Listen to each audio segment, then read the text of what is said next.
మొట్టమొదటిసారిగా తెలంగాణ రాజ్యాధికార పార్టీ ప్రకటన జరిగిన తర్వాత ఆ ప్రకటన సమావేశం అనంతరం మొట్టమొదటిసారిగా ఈ రాష్ట్రంలో భద్రకాళి అమ్మవారి దర్శనం కోసం మేమందరం కూడా మా రాష్ట్ర కార్యవర్గం అంతా కూడా ఇక్కడికి రావడం జరిగింది.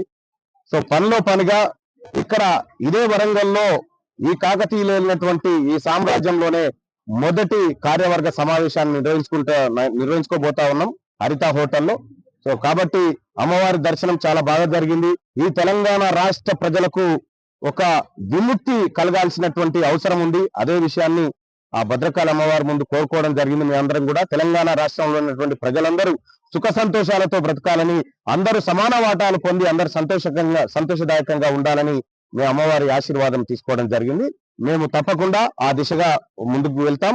అమ్మవారి ఆశీస్సులతోటి తెలంగాణ రాష్ట్రంలో తెలంగాణ రాజ్యాధికార పార్టీ ముందుకెళ్ళబోతా ఉంది. తెలంగాణ రాజ్యాధికార పార్టీ అంటే తెలంగాణ రాష్ట్రంలో ఉన్నటువంటి మెజారిటీ ప్రజలను రాజ్యాధికారంలోకి తీసుకురావడమే ఈ పార్టీ ప్రధాన ఉద్దేశం.